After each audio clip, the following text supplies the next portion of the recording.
to give us more insights on the current state of hospitals and private hospitals in the country with this recent spike in cases, we have Dr. Jose de Grano, President of the Private Hospitals Association of the Philippines, joining us via StreamYard. Dr. de Grano, welcome to the Big Story.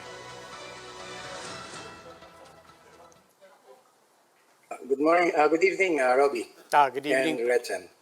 Sir, I mean, it's Yes. it's really admirable. Our health workers seem to be, I mean, putting up a really a brave front right now, a really brave face. But people are getting confused at the same time because they're hearing critical levels, pero kaya pa. They're hearing we're getting overwhelmed, but there are still options. What exactly is the picture on the ground as far as you can appreciate it, sir? Well, actually, in the whole country, it's still manageable because the whole country, the occupancy is only around 40%.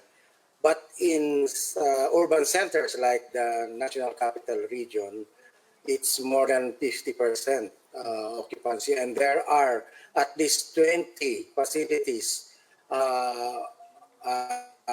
which are critical already in terms of their occupancy. That means that it's more than 85% full, and another 23 facilities are in the high risk level, and that's 70 to 85% full. But there are still hospitals within the National Capital Region who can still accommodate patients with COVID.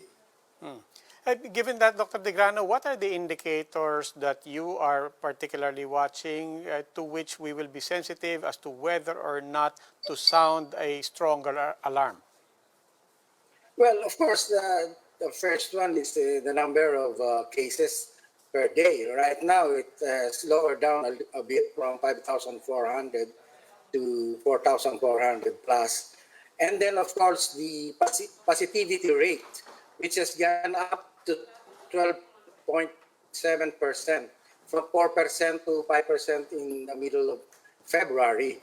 That means that a lot of people are getting positive or infected in the past few weeks only. And if the trend continues, then I'm sure probably in the next 4 or 5 weeks, then the hospital beds will be again most of them will be in full capacity, just like in August of last year. Okay.